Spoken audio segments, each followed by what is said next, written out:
This is Margaret Weisl. This is January 19, 2004, in Schenectady, New York.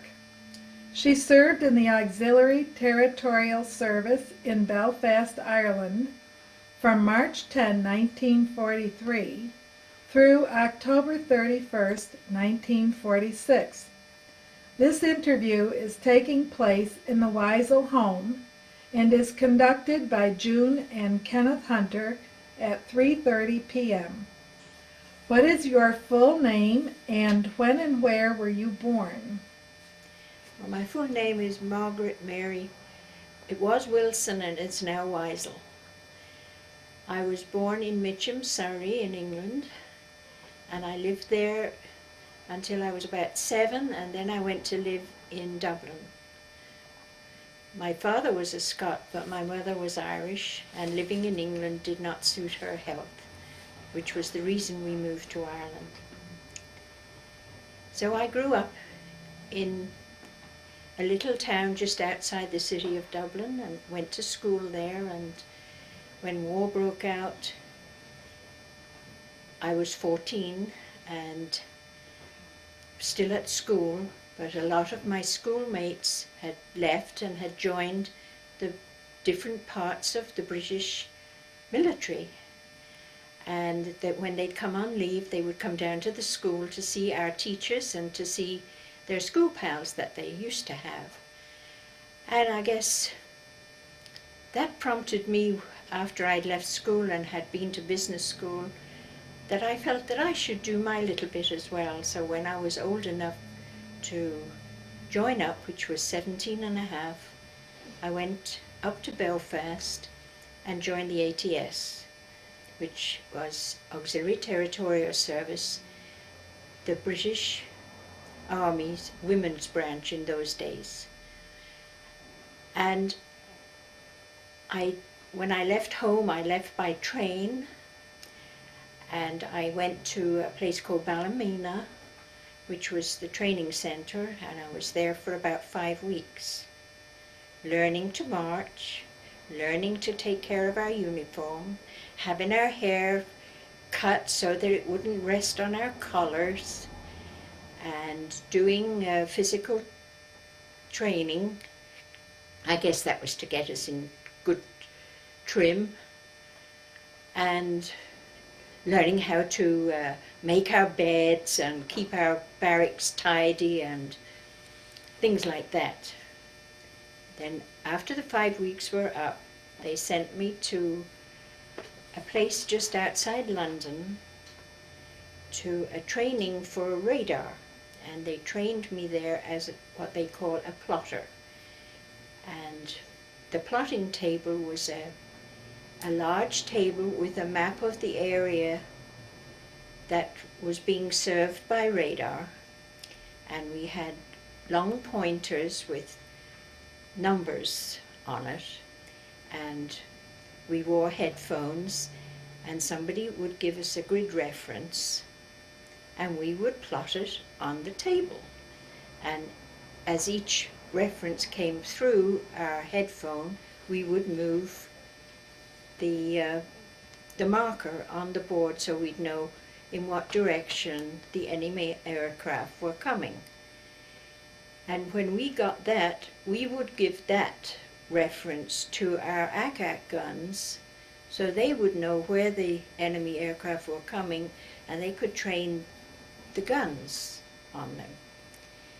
So I spent I think it was about 3 weeks there, and they sent me back to Northern Ireland, and I went to Derry to the guns operations room there and proceeded to use the knowledge that I had been taught.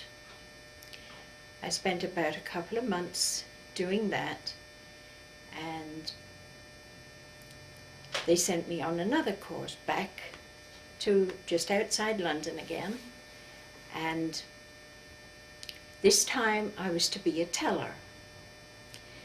This time I had to look at what they called a PPI tube, and I can't remember what the initials stand for, but it was a television tube, and it had like a needle in the center that went around, and when the electrical current sort of struck something in the air, which should be an aircraft, it would bring a blip up on the TV tube, and I would have to give the grid reference to the plotter that I used to be on the other end, and she would map it on the table like I did. And after 2 or 3 weeks of learning how to do that, I was sent back to an aerodrome. It was called Bishop's Court. And the operations room that I worked from was in the middle of an airfield. And we had a what they called a utility van. And we worked in, there were 12 of us, and we worked in shifts of 4, 8-hour shifts all round the 24 hours.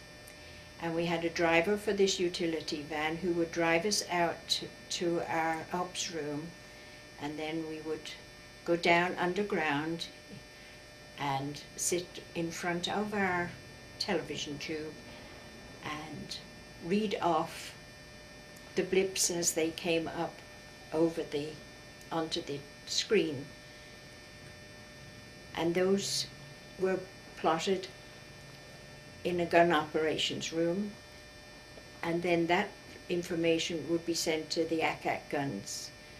So I started in the middle of this sort of procedure, and now I was on the beginning of it.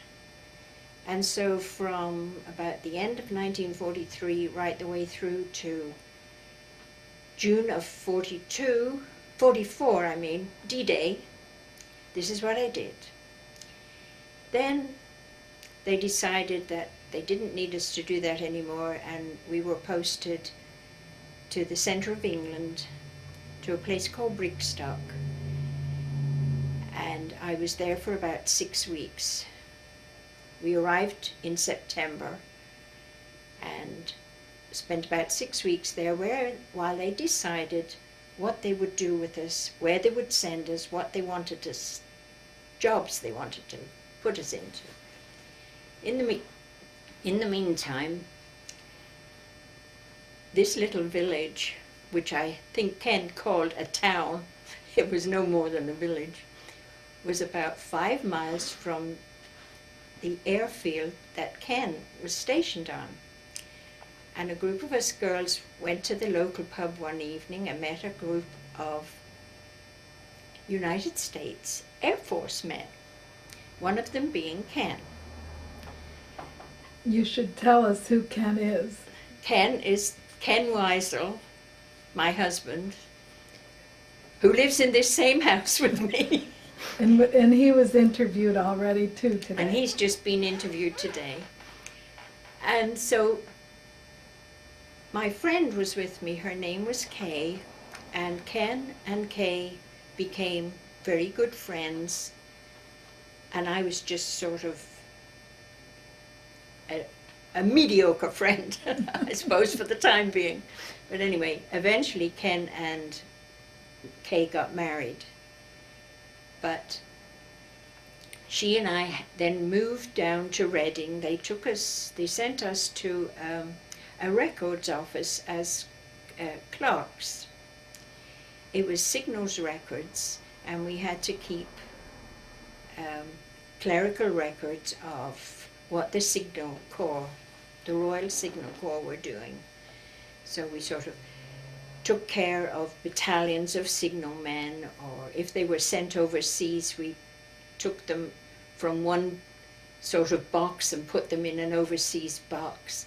If they passed any exams, we marked up it was a B200, was a sheet that kept all records about the various things that happened to them, their name and their home address and their what their rank was and what medals they had won and all that type of thing. So we had to keep those up to date. Any guys that unfortunately were killed in action, then we had to take their B200 out and put it into the deceased group.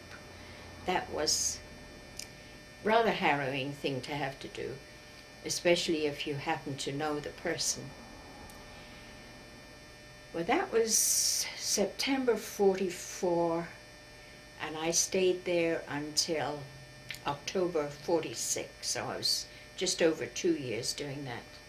But in the meantime, Ken would come down when he had time, and Kay and he got to know each other very well, and in 1945 they got married at the church just round from the billet where she and I were staying, and I was in their wedding party.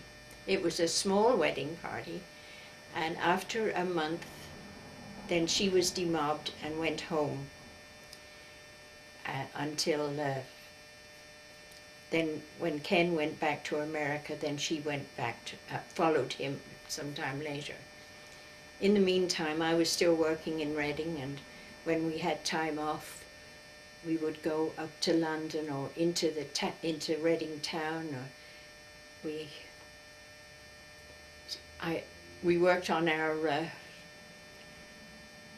in our records, taking care of various things that were happening to the various battalions. They had training battalions in the north of England, and then when a battalion was sent overseas anywhere, we would sort of take put the information down, and then you had the card with every man's name on it, and you'd take it from home and put him in overseas boxes, and it was interesting. And during that time there was a number of CSMs, Company Sergeant Majors, who had spent many years in India. They were sent home. I think it must have been just after VJ Day. And while they were waiting for them to be demobbed, they came and worked with us. And they were very interesting to talk to. They worked in the same office with us. And one of our jobs, once the war was over, was to provide what they called a demobilization number for each man that was in the Corps, so that when we worked out when they were due for demobilization, and that depended on his age and his length of service. And these sergeant majors, there were about 6 of them. They worked in the office with us, and they told us some wonderful stories about their service in India, which made it a very interesting sort of time to go to work, because we had all these stories. And one of them in particular was very kind to about 3 of us girls. And because our homes were a long way away, the first Christmas that they were there, this particular one, he lived just outside London. And some of the girls could go home for their Christmas, but there were 3 of us that couldn't. And Arthur took us home to his mother's for Christmas. And I think that is one of the highlights of my service, that somebody would be so kind and thoughtful for someone who was a long way from their own family at a special time like Christmas. Did they have any special foods from that dinner? Oh yes, you yes. remember? We used to have for holidays. Yes, they would give us our turkey and our plum pudding and mince pies and things like that, which don't go down well here, because Ken and his family, they don't like mince pies or plum pudding. Oh, see, we love all that. But that doesn't say that I deprive myself of them, because every Christmas I make mince pies for myself. Looking back and recalling what the feeling was at that. Can you give us a description of how the people endured the terror that they experienced from the bombing runs? And The the spirit of the people was wonderful. Everybody pulled together. It seemed like, you know, everybody was there for the next person. That's the sort of impression I got, and I didn't see too much bombing, luckily. I did see some of the V1s and the V2s, but which were German rockets. the German rockets, yes. They were scary, because you never knew where they were going to land. But as you asked about the spirit of the people, I think it was just something wonderful, the way everybody pulled together and were there for each other. When VE Day was declared, a group of us went up from Reading to London, and we all gathered outside the palace for the Queen's speech and Churchill's speech, and it was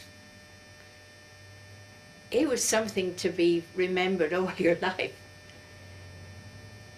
Now there were, And then they had it posted in various areas where you could get an army lorry to take you back to your camp. And so after a while we sort of made our way. I can't remember where our post was, but we managed to find, and we all piled into the back of an army lorry and drove the 30-odd miles back to Reading. But to get up to London that morning, we were hitchhiking along the road, and a man stopped with a car and said, "What are you girls doing?" And we said, "We want to go to London for the celebrations." So he says, "All right," he says, I got daughters your age, so I guess I can take you." So I think there was 4 of us. We piled in the car, and he was very father-like towards us, and dropped us off and made sure that we were all right. So then you saw the Queen and Yes, Winston we Churchill? saw them on the balcony. Yes. And were there tons of people Oh, there? there were. You couldn't move. There were so many people there. Yeah, the mall was black with people, and even the park, Green Park and Hyde Park, either side. You know, it was just, you were sort of glued together almost. It was so packed. And you didn't feel the mob was going to run you over or any? No, everybody. It was very orderly. People were orderly. Yes, That's good. yes. And then we went back, and I think it was a couple of days later. They had a lot of the street. They had street parties, and a lot of the streets in and around Reading had parties. And one particular street that we used to use a lot when we walked down into town had invited us to come and be part of their street party. The whole length of the street, people were out. There were tables and chairs and food. And food was rationed all through the war, so I don't know where they got all this food, but they shared it with us. It was quite a happy time. you're talking about rationing. Could you recall what kind of limits they had on food, what kind of things were in scarce supply, what was readily available? Did people share? The tea and sugar and I think like fats and butters and stuff was, and eggs were shorted. There was a shortage of eggs, and we had clothing coupons. And we even had that in Dublin. And Dublin, you know, the south of Ireland was sort of neutral during World War II, but we had rations. I know that our tea ration was half an ounce of tea a week. My mother used to make a pot of tea, and it had to last the whole week. Must have been rather weak. Yes, by the end of the week it was like water. But you But- like to put milk and sugar in Yes, your tea, so yes, that probably yeah. stretched it a little Yes, yes. And I know that coal was short back home too, so we had turf fires because they dig turf. Well, I suppose they still do, but they The used peat to, moss, they used to dig peat in Ireland, and so that's we had. It was hard on the eyes, the smoke. what was a typical woman's barracks like? Did you have separate rooms? Were you all in dormitory? No, we had a Nissen hut. When we first went to Reading, we were billeted in houses, requisition houses, but that didn't last very long. Then we were put into a camp sort of on the other side of Reading, which was like a bus ride away. But we had a truck that used to bring us to work. And but it was a Nissen hut with about a dozen or so cots, and the pot-bellied stove in the middle of it, and of course blackouts, and they had several of those on the site. And then down the other end was the cookhouse. And one of our sergeants, she was a little Welsh lady, and she had a English bulldog, Ferdinand. And when it was dinner time, we would go down for our dinner, and she'd be at the door when Ferdinand sitting there at her feet. I don't know. I think maybe he counted each one of us as we went in. Did you have a curfew? People, you'd have to be in the barracks by a certain time? Yes, yes. And if you wanted to be out late, you got a late pass. I think we had to be in about, it was either 9:30 or 10, and a late pass till 11 or 11:30. But you had to have a good reason for wanting one of those, and they weren't didn't give them to you too often. And what sort of food did you have in the service? What did they serve you? Dried eggs.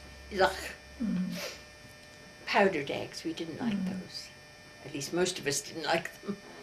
And another thing they used to make was cheese and potato pie. And what about? And cheese is one of my favorite foods, but why they put it with potato? Oh. Didn't go for that. But it wasn't bad. It was edible most of the time. And you had Except plenty to when eat. they had cheese and potato pie, then I used to avoid dinner. And And did, of course there were canteens in in Reading. There was 2 or 3 canteens that we could go into and get tea and buns and things like that, you know. so you they you didn't ration starve. it as much for you? They didn't put it on rationing as much for you? No. They that was civilian rations. Right. Yeah. Right. No, our when you were in the service, Things were a little better. yeah, I don't know how much was allowed for everybody, but there was always you know, we had enough to eat if you liked it. Now they were played so in the U.S. military. When you were served food, they expected you to eat what you take, Exactly. and they were very strict about it, and would make you sit down if you got up from the table and were going to dump your tray and it had food on it. They would make you sit down and finish it to the last crumb. Were they that strict? I don't remember them being like that. She survived Maybe. those cheese and potatoes. Maybe because we were hungry, so we ate what we got, and we didn't take what we knew we wouldn't eat. I know I didn't take on my plate what I knew wouldn't eat, So Do you have any special memories of certain incidences while you were serving? Or I know you mentioned the different people.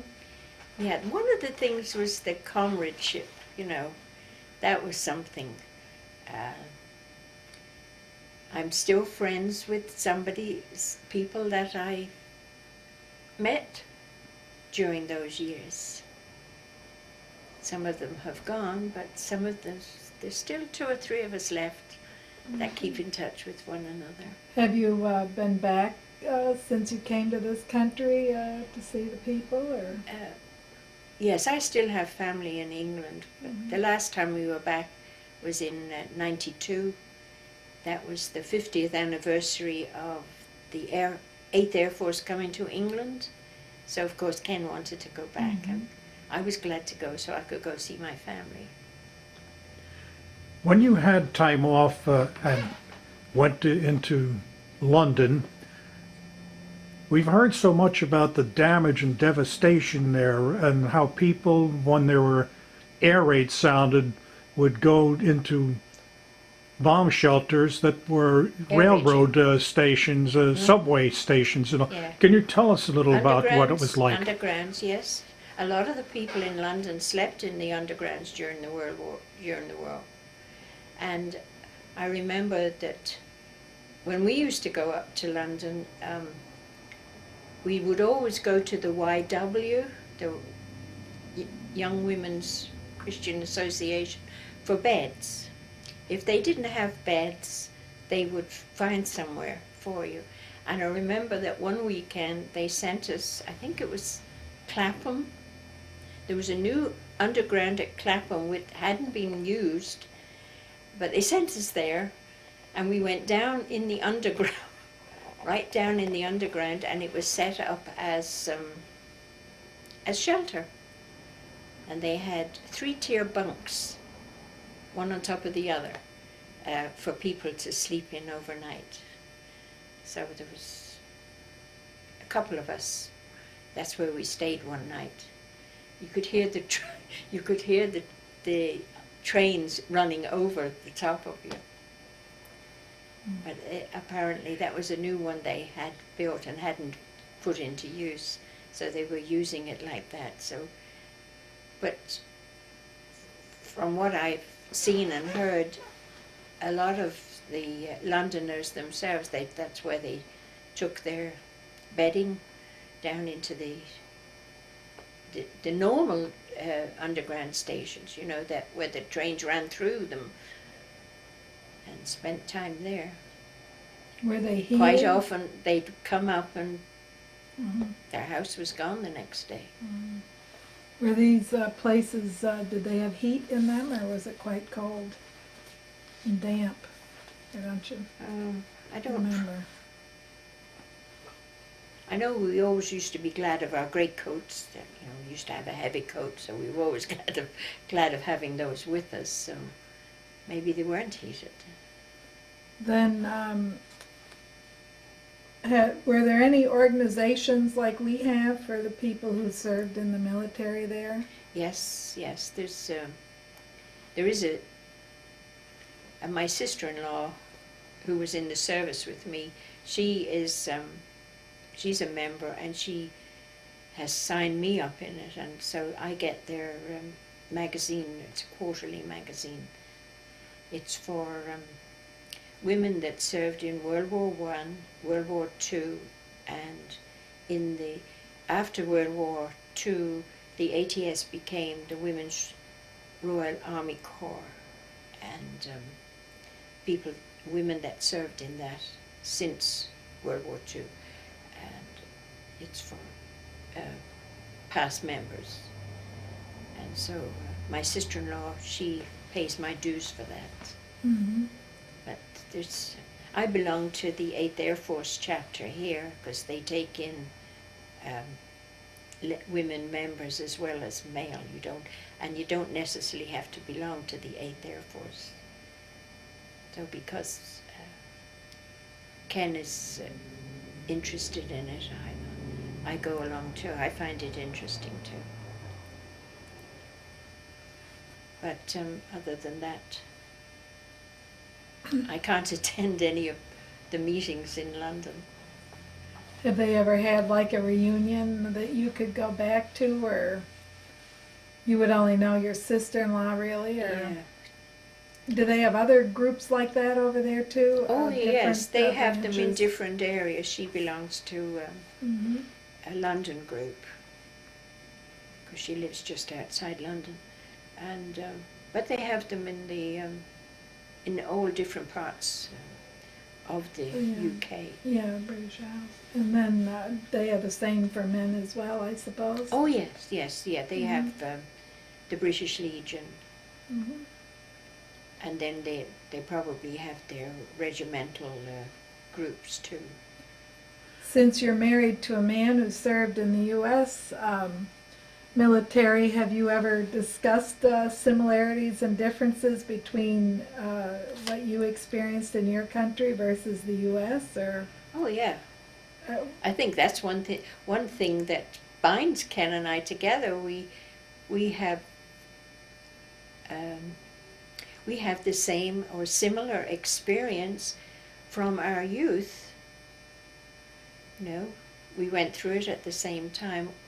Although we've only been married 20 years, we have years that we can go back to and talk about, and we both know about what was going on then because we went through it and knew each other during those years. So I find that is something that helps us. And he's very interested in his 8th Air Force and his he spends a lot of time with that, and because of what I went through, because I was there and know what it's about, I can share with him. I know what it means to him. mhm. When the war ended and the U.S. forces were demobilized and were coming back to the United States, what happened to the military facilities that they were stationed at? Did they tear them down, revert them back? Yes, some of them reverted back to, like, for instance, the airfield that Ken was on, that was farmland before, apparently, and when Ken and I got married 20-odd years ago, he had never been back to England, so one of the places that we had to visit, of course, was Grafton Underwoods, and it's back to its old self, except for about 200 yards of the main runway is left as a memorial, but it's back to farmland. So a lot of the places went back to what they were beforehand. Can you recall what it was like? Did you have any advance notice of the invasion to go across to Normandy? No. No. The only thing I can remember was a couple of days before we actually heard the news, there were airplanes and troops on our airbase. But we never got to, we knew they were over there, but we couldn't see who they were or anything. We never got near them. We weren't allowed near them. The cookhouse was closed at a certain time, so they could feed. We were not allowed to go in the cookhouse the same time as them. And of course on June the 6th morning, they were gone. And then we heard the news, you know, about the invasion. And apparently they were paratroopers, I believe. But they were troops that were going on the D-Day landings. Did the people in England follow the progress of the war, or were they sort of kept in the dark? Did they know how things were progressing in Europe? Oh yeah, we had it on our radios and things, you know. They followed in the newspapers, and Do you feel it was accurate reporting? Hmm? Do you feel it was accurate reporting to you, the citizens? And Well, we just had to Take it in good faith. take it in good Mhm. faith, yeah. Mhm. Because unless you were actually there on the front line, how did you know what was going on? You just had to listen to what they were telling you. Mhm. Now, did you have occasions to meet any famous military figures, ones we hear about in history? While you're over there, did they pass through you near your facilities, or were there occasions they dropped in to see what you were doing? No. Mhm. No, I can't say that I did. Now, did you hear from home often? How was your mail and all reaching you? Yes, yeah. And was it all censored? Used to, oh yeah, recensored. Were you Can- able to use telephone home at that time, or were No. telephone lines restricted and few and Yeah. far between? No, that was difficult. My first husband, I met him in London, he was living in London, but his parents lived in Dublin. And before I met him, he had taken ill. His sister was in the service with me, that's how I got to know him eventually. But he was taken ill, and they wanted to get in touch with his mother to let her know, that it was serious. And there was quite a rigmarole to be able to get her. I think, as far as I remember, the story was they had to get in touch with the police in Dublin so that they could go and let her know, his mom know, so that communication was awkward and difficult. Even in circumstances like that. No, I never called I wasn't able to call my mother. But What- we wrote back and forth to each other. What was your process like to be demobilized, and how long did it take from the end of the war for you to actually be back in civilian life?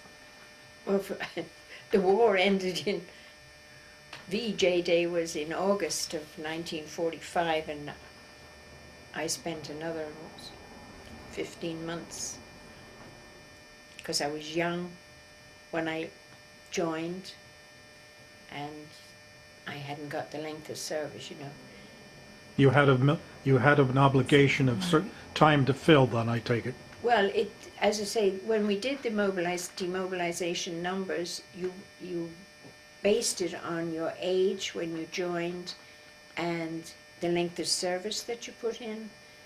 So if you were 18 in 1939, by the time the war was over, you'd done 6 years, and you would be sort of 24. When the war finished, I was just barely 21, and I'd only, done a couple of years, so that's how they... So then when you enlisted, you were never sure for how long you would be in there Oh, no, during... Now, when you enlisted, you signed up for the duration. Okay, so you signed up for like 3 years or 4 years? No, no. No, The duration was... Of the war. The duration of the war, yeah. And then afterward, you stayed longer. Yeah. Okay, that's... And then according to how old you were when you went in and when you went in, that depended on what number came up. And then they took they took numbers. I think if I remember rightly, the lowest numbers were in 20s. So they would be the first ones to come out. But how we achieved those, how we worked those numbers out, I no longer remember. I know we had charts and things that we had to go by and put a lot of figures together, but I imagine once the war was over, it was a little bit different atmosphere. Or Yes, yes, and people were leaving, so it, you know, not? Bittersweet. a lot of friends were going, and you had to make new friends, and so it towards the end it got a bit lonely. You were just waiting for your turn, sort of thing, you know. So we know you met your husband over there and knew him before. Oh yes, yes. He and Kay got married, and then she came to live here in the States, and then I got demobbed and went home, and then I got married and I ended up living in England. But Kay and I, we corresponded frequently all through the years, and back in the early 1980s, 81 I think it was, I wrote to tell her that my husband had died. And Ken wrote back to tell me that she had died 3 months earlier. So we kept corresponding with each other because we were both going through the same thing at the same time, you know. And a couple of years later, I had planned a trip to Canada. I have relatives in Canada. And Ken said that he would come and meet me. He said, but don't fly into New York. So I said, no, I'm going to fly into Canada, into, I think it was Montreal I came into. So he came up and met me in Montreal, and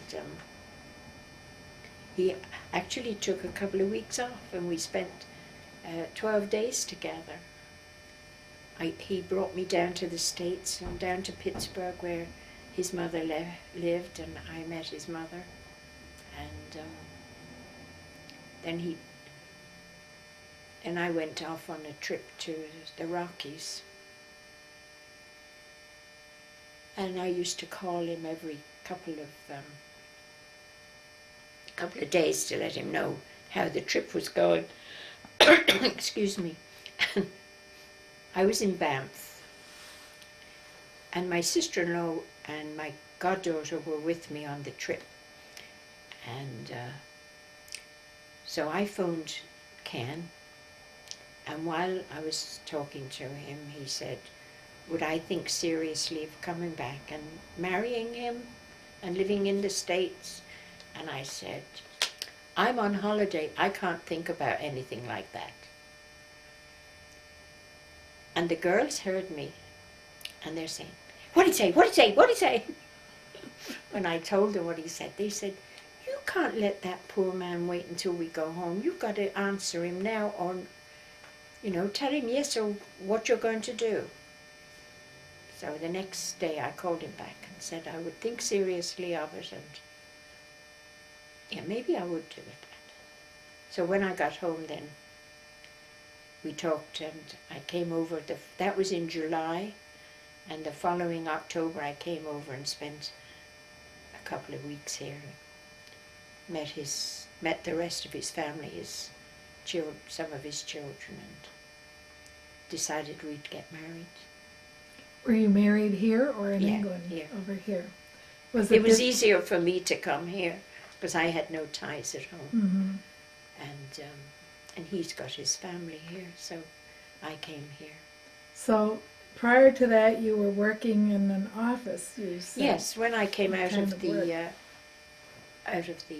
army, I worked in Dublin, And what did you building do contractor. in this building contractor? Mhm. And what I type of used work? my business education, showed Mhm. and typing and bookkeeping.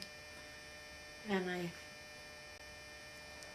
Did you in find the meantime, then I got to know my first husband a lot better, and we decided to get married. So when I got married, then I went to live in London with him.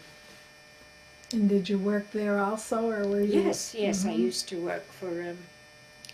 I lived in Mill Hill, which is in northwest London, And he worked for a cancer research laboratory, and in Mill Hill as well. And I used to work for a coal depot. Mm-hmm. Not digging coal, keeping their bookkeeping. Where you were warm and Yeah. so then, and you haven't been back but once or so since you've come to the States, or? Well, when Ken and I got married, I had to take him back because my family didn't know him. So I had to take him back so I could introduce him to my family and my friends. Mhm. And then that was in '83. And then in '92 we went back again. It must have been difficult to leave your family, or wasn't it too bad for you? Miss them off and on? And... Yeah. When my husband died, there was only my brother and I, and while I was here sort of setting up my future with Ken, my brother found out he was dying of cancer. So I stayed with him until Mm-hmm.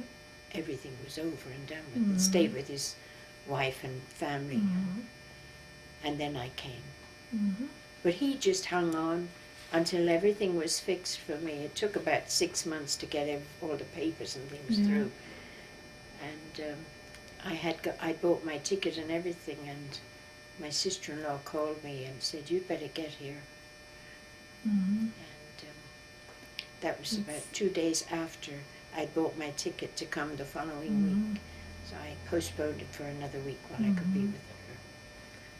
And then I came. So, So one of the I think one of the regrets I have is that Ken and he never met. Mm-hmm. But he's met all of his family, like his wife and all his children. So, Yeah, well, that's okay. Well, thank you for your time. well, thank We've you. enjoyed our little visit.